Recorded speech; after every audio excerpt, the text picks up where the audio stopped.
Yes, repeat, that's it, nice set. The place is the same. You ready, okay?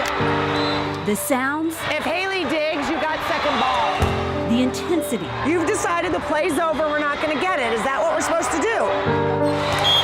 The girls. PVC on 3, 1, 2, 3, PVC. Are all very familiar. Reset, reset. But something has profoundly changed Come here, come here, come here. for Sarah Powers Barnhart. There you go, getting our mojo.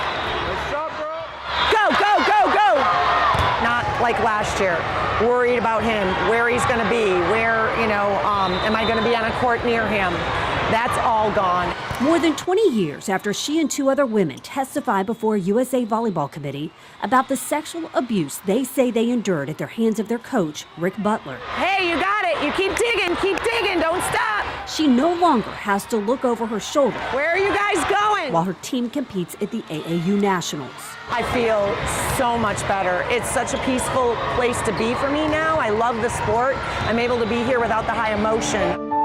Butler was one of the most powerful coaches in youth volleyball. Sarah was 16 when she says he first raped her. Now passers work on getting us a good pass. Allegations that are also part of a lawsuit.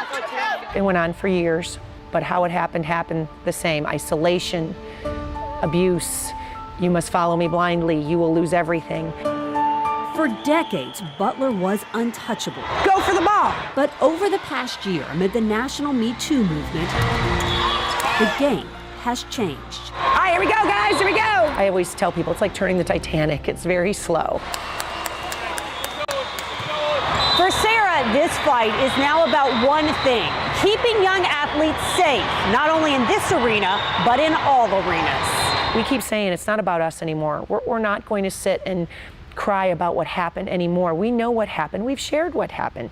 It's really about us fighting for present and future athletes. The first big victory came in January when USA Volleyball banned Butler for life. When that happened, it was just a steamroll that completely changed the volleyball arena. That's what we had hoped for. It was even better than what we hoped for. Weeks later, the powerful Amateur Athletic Union permanently banned him.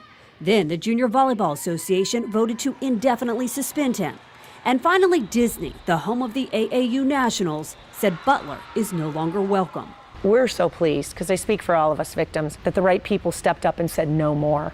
We're not allowing it. You don't know what that feels like to a victim. You feel so validated finally. You feel so appreciative finally. Butler's troubles don't end there. He, his wife, and his club now face a federal lawsuit filed on behalf of the mother of one of his former players. The class action complaint alleges Butler sexually, physically, and emotionally abused no fewer than 6 underage girls in his care. It claims they broke a consumer fraud law by not informing them about Butler's decades-old sexual abuse allegations. Butler has never been charged with any crime and has denied the allegations. By the time Sarah came forward, the statute of limitations for sexual abuse had expired. I do feel we're getting justice. Yes, I would have liked justice to show up a lot earlier, but I am not going to be unhappy about the justice we've got in this past year. It's amazing. No subs. No subs. Not just amazing, it's galvanizing for Sarah.